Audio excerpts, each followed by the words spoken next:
Video we are going to discuss about staining techniques. Clear? So first, why there is need for staining.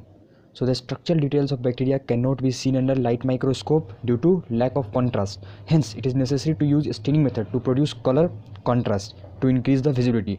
So by staining we are creating color contrast, and by creating color contrast we are increasing visibility.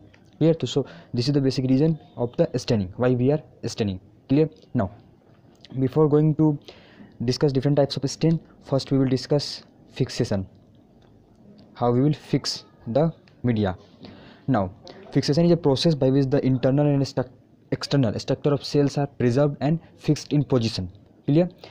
Okay, so this is the basic definition of fixation.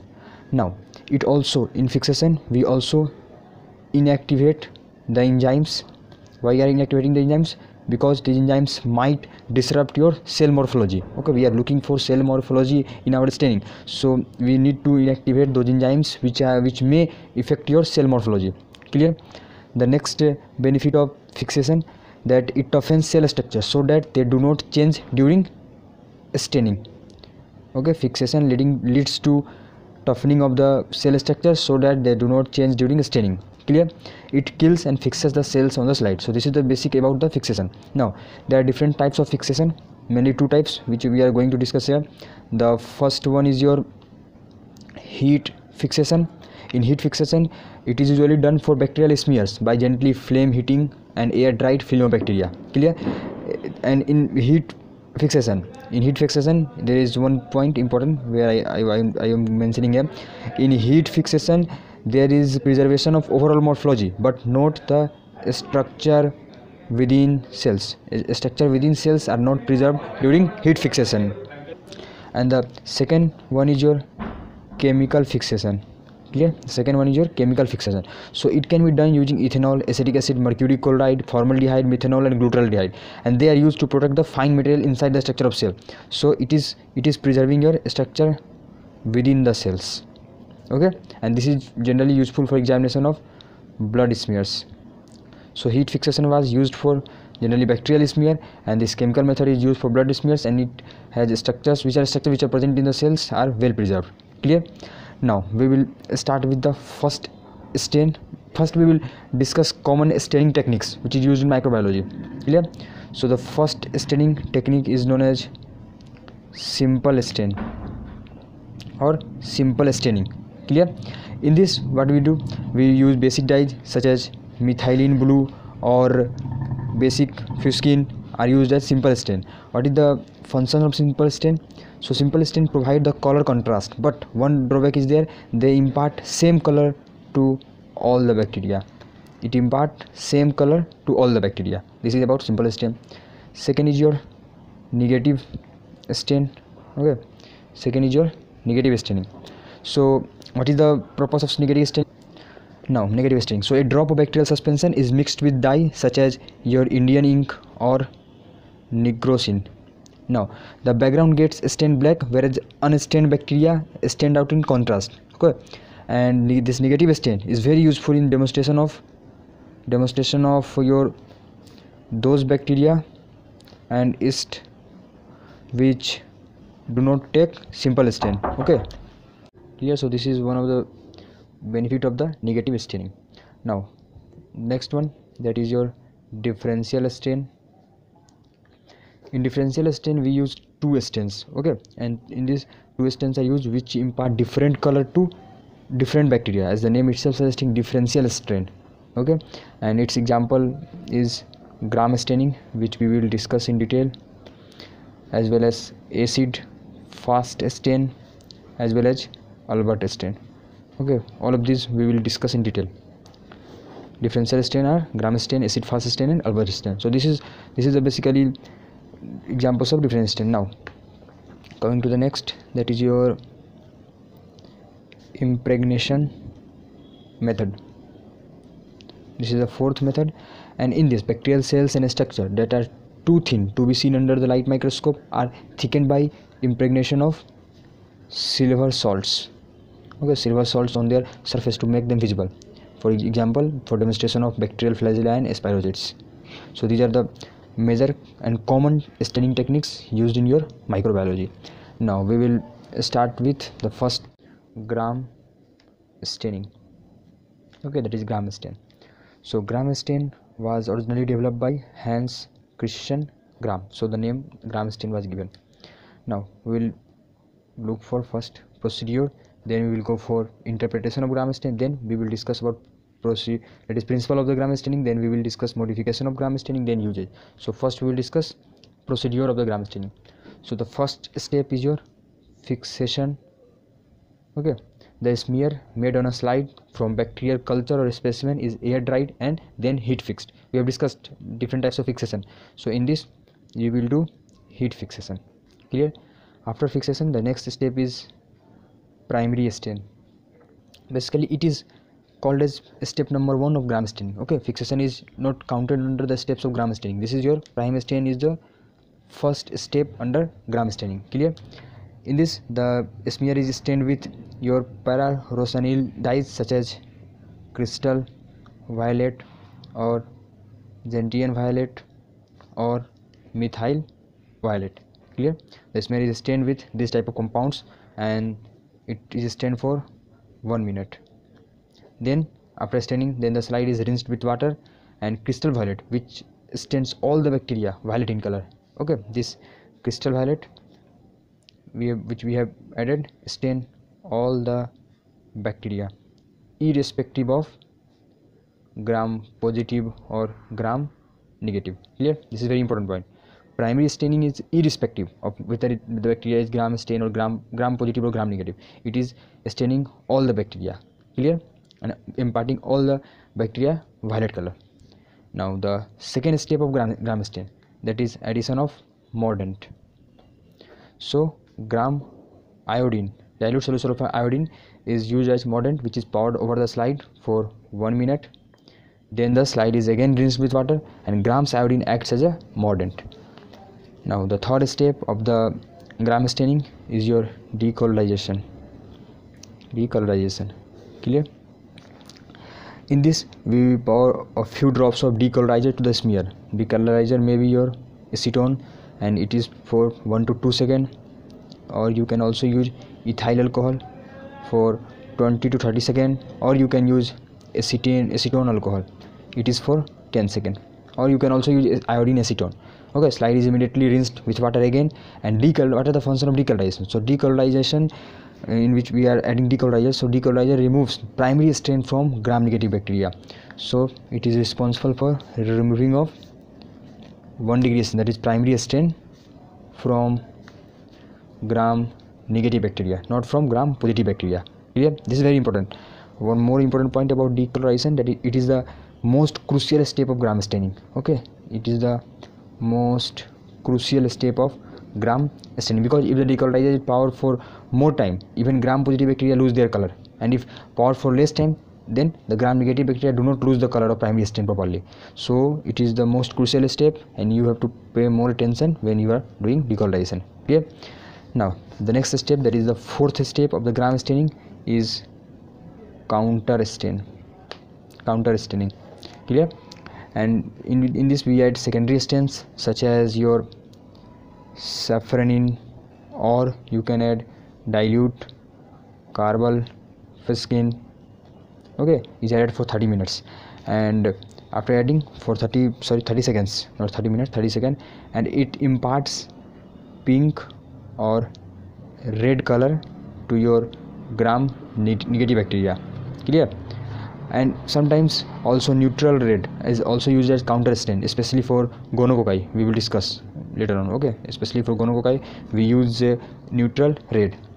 Okay, so this is the procedure. First step is primary staining, then addition of mordant, then decolonization, then counter stain. Now coming for the interpretation of the gram stain. Clear? So the first interpretation, that your gram positive bacteria, it resists decolonization. Okay, it does not allow decolonization, so they will retain the color of primary stain, that is violet color, no problem. Second interpretation, that gram negative bacteria are decolonized, it allow decolonization and therefore take counter stain and appears pink.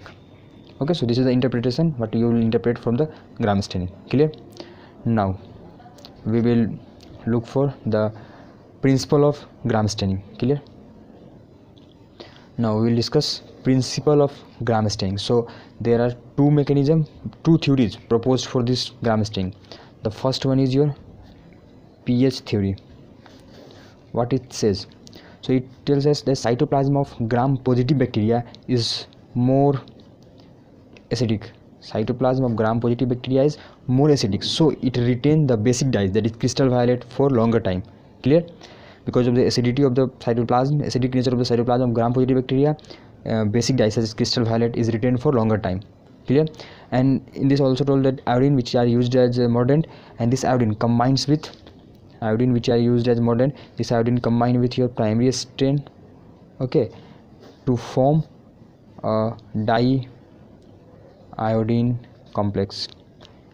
Diiodine complex, it leads to the formation of diiodine complex which get retained inside the cell. This is the function of mordant here. Now the second theory which is proposed for this is cell wall theory, which is basically related with peptidoglycan. So gram positive cell wall has a thick peptidoglycan. Gram positive cell wall has a thick peptidoglycan layer, okay, whereas gram negative cell wall has a very little amount of peptidoglycan in their cell wall. Clear? Now this peptidoglycan is itself not a stain, instead it seems to act as permeability barrier. So this peptidoglycan is acting as permeability barrier. Okay, it seems to act as permeability barrier which prevents the loss of crystal violet. Understanding? It prevents the loss of crystal violet. So if peptidoglycan is thick, then loss of crystal violet will be less. It means primary stain color will be more in that bacteria, and we know that in gram positive more peptidoglycan means thick peptidoglycan, so it will retain the color of primary stain. Clear? Now one more point here. Gram negative cell wall is more permeable, thus allowing the outflow of crystal violet easily, which we have discussed. Now the thin peptidoglycan layer in gram negative cell wall, which is not tightly cross-linked. Peptidoglycan is not cross-linked in gram negative, whereas thick peptidoglycan is cross-linked in your gram positive. One more point related with gram negative, that gram negative bacteria also has lipopolysaccharide in the cell wall, okay, which gets disrupted easily by the action of acetone or alcohol, which we are using as a decolonizer. Acetone or alcohol, because of the presence of liposaccharide layer in the cell wall of gram negative bacteria, which gets disrupted easily by the action of acetone and alcohol, thus allowing the primary stain to come out of the cytoplasm. Clear? So this is the principle of the gram staining. Now we'll discuss the modification of gram staining. Okay, what are the modification in the gram staining? So the first modification is known as Kopelov and Biermann modification. What is the name? Kopelov and Biermann modification. So here in this staining, the primary stain is your methyl violet instead of crystal violet. And Biermann modification, in this we use methyl violet as primary stain. Clear? And basic fuscin as counter stain. Okay, now coming to the second method, that is known as Preston and Morell's modification. In this iodine acetone is used as decolonizer. Clear? There is another also, that is also known as, here I am mentioning, the third one is your Jensen's modification. This method involves use of absolute alcohol as decolonizer. So Jensen method involves use of absolute alcohol as decolonizer and neutral red as counter stain. As I have told, neutral red as a counter stain, which is generally for meningococci and gonococci, mainly for meningococci and gonococci. Clear? There is one more which I will mention here, okay, that is known as Weigert modification. So this modification is useful for staining tissue sections. Here aniline xylol is used as a decolonizer, very important. Here aniline xylol is used as a decolonizer. So the first one is Kopelov Biermann, the second one is Preston Morell, the third one is your Jensen, and the fourth one is your Weigert. Now coming to the uses of gram stain, what are the common uses of the gram stain? So we will discuss important points. So the first use is your to differentiate bacteria whether it is gram positive or gram negative. So this is the first use. Second use for identification. Gram staining from bacterial culture gives an idea to put the corresponding biochemical test for further identification of bacteria. It means it is helping in identification of bacteria. The third one is your to start empirical treatment. Gram stain from a specimen gives a preliminary clue about the bacteria present, okay, based on the shape and gram staining body of the bacteria, so that the empirical treatment with broad spectrum antibiotics can be started easily before the culture report is available. Yeah. Now it is also used in addition to stain the bacteria, gram stain is also useful for staining certain fungi such as candida, cryptococcus. Clear? No problem here. One more important point related to anaerobic organisms such as Clostridium, which do not grow in routine culture. Hence, gram stain gives a preliminary clue to put anaerobic culture. Okay, so these are the uses of the gram stain. So this is all about. So in this video, we are going to discuss about acid fast stain. In our previous video, we have discussed about gram stain. So coming to the first point, acid fast stain was discovered by Paul Ehrlich. Okay, and it is modified by Zeil and Nielsen. Now, this staining is done to identify acid-fast organisms such as Mycobacterium, tuberculosis, and others. Acid fastness is due to presence of mycolic acid in the cell wall. Okay, mycolic acid. If mycolic acid is present in cell wall, then it is known as acid-fast organism. Now, we will discuss the methods, the procedure. First, we will discuss the procedure behind the acid-fast stain. Okay. So the first step is same, that we will do primary staining. Okay, the first step of acid fast stain is again primary staining, but this time we powered with a strong carbon fuscin. Okay, 1%, and it is for 5 minutes. So a smear is powered with a strong carbon fuscin for 5 minutes. Clear? Intermittent heating is done by flaming the underneath of the slide until the vapor rises. Okay, heating helps in better penetration of the stain. So intermittent heating is done so that stain will penetrate more easily. Now the second is after primary stain we will do decolorization, and it is done with 25% sulfuric acid. 25% sulfuric acid in case of Mycobacterium tuberculosis. The percentage of sulfuric acid varies with different types of bacteria. Okay, and decolorization is by using sulfuric acid. You remember this. It is done by sulfuric acid. After decolorization, the slide is gently rinsed with tap water and tilted to drain off the water. Clear? Now, a properly decolorized slide appears light pink in color. If the slide is still red, okay, sulfuric acid is reapplied for 1 to 3 minutes and then rinsed gently with tap water. Clear? So this is the decolorization. The third one is same, that is your counter staining. Now here counter staining is done with methylene blue. 0.1% methylene blue is poured into the slide and left for 30 seconds. Then the slide is again rinsed gently with tap water and allowed to dry. Clear? After that we will examine the slide under biological microscope. So the first step is again primary staining, then decolorization, then we will do counter staining. Clear? Now coming to the interpretation of acid fast stain. So Mycobacterium tuberculosis appears as long, slender, straight or slightly curved and bedded red colored acid fast bacillus. Other non-acid fast organism present in the smear and the background take up the counter stain and appear blue. Okay, so acid fast organism will appear as your red colored, such as Mycobacterium tuberculosis in the case of Mycobacterium tuberculosis, and if non-acid fast organism are present in that smear, then it will appear as blue in color. Clear? So this is the interpretation. Now we will discuss modification of the acid fast stain, as we have discussed about gram staining.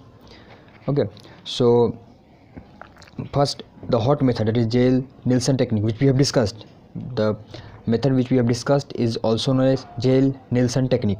Okay, so this technique is the most commonly done acid fast staining technique. Other modification are also, the first one is cold method, which is also known as Kin-Youn's method. What is the name? Kin-Youn's method. It is modification where the intermittent heating is not required. Okay, in this method intermittent heating is not required. as we were doing intermittent heating in our jail Nielsen technique, which we have discussed. Clear? After giving primary stain, we do intermittent heating for the better penetration of the stain. But in cold method, quinones, we do not do intermittent heating, so it is known as cold method. Whereas jail Nielsen technique is also known as hot method because of this reason. The next one, acid alcohol can be used as decolonizer alternatively. Okay, we can also use acid alcohol instead of sulfuric acid. Now, malachite green can also be used as counter stain. Here we are using methylene blue. We can also use it malachite green. Clear? So this is about your acid fast stain. Okay, so thank you.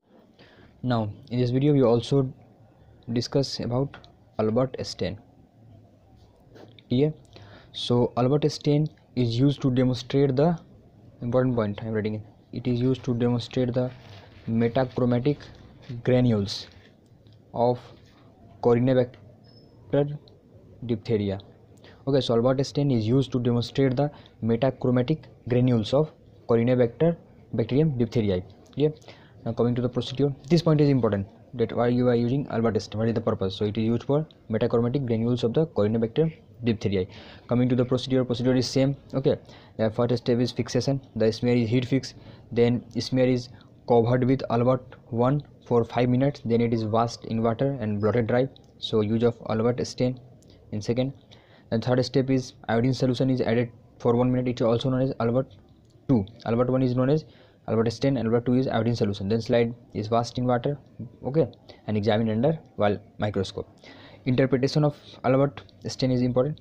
Corynebacterium diphtheriae appears as green colored bacilli arranged in Chinese letter or cuneiform pattern with bluish black metachromatic granules as pollardin. Clear? So this is the basic interpretation. This can be differentiated from diphtheroids, which do not show granules and are arranged in palisade pattern. However, certain bacteria such as Corynebacterium cerosis or Gardnerella vaginalis also contain metachromatic granules. So Alberta Stain is for metachromatic granules. So this is about stains. Thank you.